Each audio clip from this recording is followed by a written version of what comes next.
பிதா சுதன் பரிசுத்த ஆவியின் பெயராலே ஆமேன். அன்பிற்குரிய சகோதர சகோதரிகளே, தவக்காலத்தினுடைய 4வது ஞாயிறு இறைவன் நம் அனைவரையும் தன்னோடு ஒப்புரவாக்கியுள்ளார் என்கின்ற உண்மை செய்தியை சிந்திக்க அழைக்கின்றது.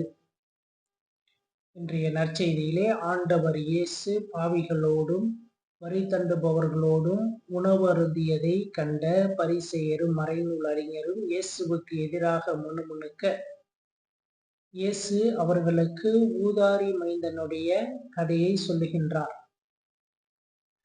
செல்வர் ஒருவருக்கு 2 புதல்வர்கள். இளையவர் தந்தையிடம் சென்று தனக்கு சேர வேண்டிய சொத்துக்கள் யாவையும் பிரித்து எடுத்துக்கொண்டு தூர நாட்டிற்கு பயணம் செய்து அங்கு தாறுமாறாக வாழ்ந்து சொத்துக்களை அளித்த பின் அந்த நாட்டிலே பஞ்சம் ஏற்படுகின்றது. பன்றி மேய்க்கின்ற வேலைக்கு அவர் செல்லுகின்றார். பன்றிகள் தின்னும் நெற்றினால் தன் வயிற்றினை நிரப்ப விரும்பியும் அதையும் அவருக்கு கொடுப்பாரில்லை. அறிவு தெளிந்தவராக, என் தந்தையின் வேலையாள்களுள் தேவைக்கு மிகுதியான உணவு வைத்திருக்க நான் ஏன் இங்கு பட்டினியால் சாக வேண்டும்? எழுந்து என் தந்தையிடம் செல்லுவேன். அப்பா, கடவுளுக்கும் உமக்கும் எதிராக நான் பாவம் செய்தேன். உன் மகன் என கருத தகுதியற்றவன். உன் கூலி ஆண்களுள் ஒருவராக என்னை வைத்துக் கொள்ளும் என்று சொல்லுவேன் என்று சொல்லி தந்தையிடம் கிளம்பி செல்லுகின்றான். அவன் தூரத்தில் வருவதை கண்ட தந்தை அவன் மீது பரிவு கண்டு ஓடி போய் கட்டி அணைத்து முத்தமிட்டு தன் வேலையாள்களை அழைத்து, முதல் தரமான ஆடையை கொண்டு வந்து இவனுக்கு உடுத்துங்கள், கைக்கு மோதிரமும் காலுக்கு மிதியடியும் அணிவியுங்கள், கொளுத்த கன்றினை அடித்து விருந்துக்கு ஏற்பாடு செய்யுங்கள் என்று சொல்லுகின்றார். இதனை அறிந்த மூத்தமான் வீட்டிற்குள் நுழையாமல் வெளியில் நிற்க அவனை உள்ளே அழைக்கின்றார். அவனோ, இத்தனை ஆண்டு காலம் நான் உமக்கு அடிமை போல் வேலை செய்தேன். ஆனால் நான் என் நண்பர்களோடு விருந்து கொண்டாட நீர் எனக்கு ஒரு ஆட்டுக்குட்டியை கூட கொடுக்கவில்லை.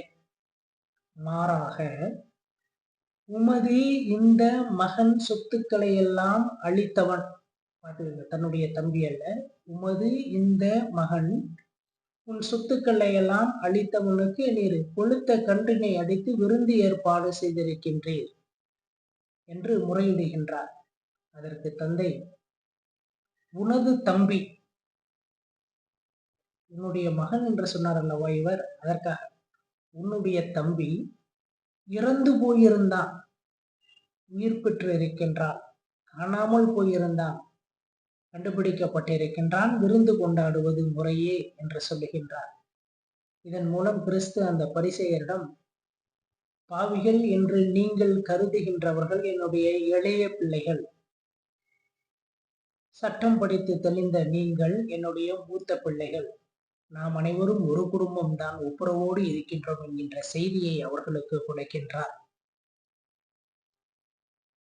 வள்ளுவர் சொல்லுவார், எல்லா குற்றங்களுக்கும் பிராயச்சித்தம் உண்டு, ஆனால் சில குற்றங்களுக்கு பிராயச்சித்தமே கிடையாது. அதில் ஒன்று நன்றி மறப்பது. அதனால்தான் அந்த குறளிலே சொல்லியிருப்பார், என் நன்றி கொண்டாருக்கும் உய்வுண்டாம் உய்வில்லை, செய் நன்றி கொன்ற மகற்கு. நம்மளால இப்ப கடவுள் நமக்கு செய்த அனைத்து நன்மைகளையும் நம்ம மறந்துட்டோம், கடவுளையே மறந்துட்டோம். அதனால நம்ம இப்ப பிராயச்சித்தம் செய்ய முடியாது. இப்ப நம்ம எப்படி கடவுளோடு ஒப்புரவாகுவது? அதான் கடவுளையே அந்த ஒப்புரவை ஏற்படுத்துகின்றார். எவ்வாறு எனில், குற்றம் உள்ளவர்கள் நாம் குற்றத்திற்கான தண்டனையை அடையாமல் குற்றமே இல்லாத தன் மகனை அந்த குற்றத்திற்குரிய தண்டனைக்கு உட்படுத்தியதன் மூலம் தன்னுடைய மகன் நம்மளுடைய நிலைக்கு இறக்கப்பட்டார். நாம் அனைவரும் அவருடைய நிலைக்கு உயர்த்தப்பட்டோம் என்கின்ற ஒப்புரவு செய்தி எங்களுக்கு கொடுக்கப்பட்டிருக்கின்றது. அந்த செய்தியை நாங்கள் அறிவிக்கின்றோம் என்று பவுலடியார் சொல்லுகின்றார். ஆக நாம் அனைவரும் இப்பொழுது இறைவனோடு இணைந்த நிலையில் இறைவனுடைய பிள்ளைகள் என்கின்ற உரிமை பெற்றை நாம் பெற்றிருக்கின்றோம் என்பதனை இன்றைய வழிபாடானது நமக்கு எடுத்துரைக்கின்றது. மேலும் நாம் பார்க்கின்ற பொழுது, ஒப்புரவு என்று பார்த்தோம் என்றால் எந்தவித எதிர்பார்ப்பும் இல்லாமல் செய்யக்கூடிய செயல் அது. அவ்வாறு செய்கின்ற செயலுக்கு இம்மையிலும் மறுமையிலும் அதற்கு ஈடான செல்வம் ஏதுமில்லை என்பதனையும் வள்ளுவர் சொல்லுகின்றார். இன்னைக்கு நம்ம வாழுகின்ற சமுதாயத்திலே பார்ப்போம், எப்படிப்பட்ட பிளவுகளோடு நாம் இருக்கின்றோம். ஒரே குடும்பத்துக்குள்ளே பல பிளவுகள் இருக்கின்றன.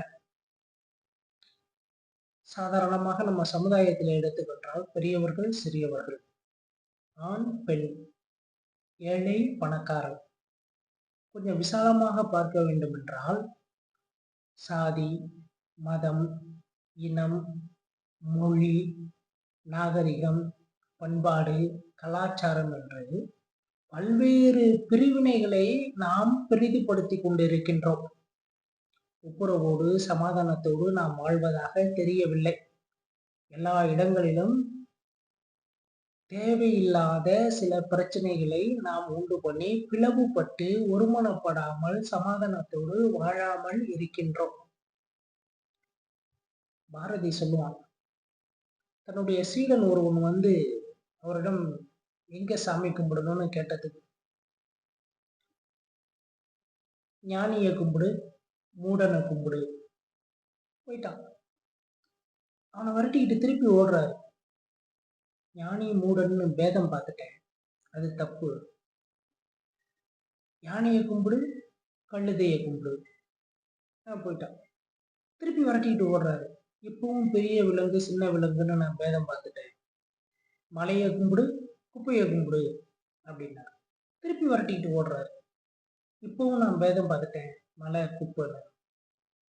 விண் மட்டும் தெய்வம் அன்று மண்ணும் தெய்வம் அப்படின்னு அவன் சொல்லி கொடுத்து பார்க்குற எல்லாத்தையுமே கும்பிடு அப்படின்னு சொன்னார். அப்படிப்பட்ட பிளவில்லாத மனம் போல நமக்கு வேணும். வள்ளுவர் ரொம்ப சிறப்பா சொல்லுவார்.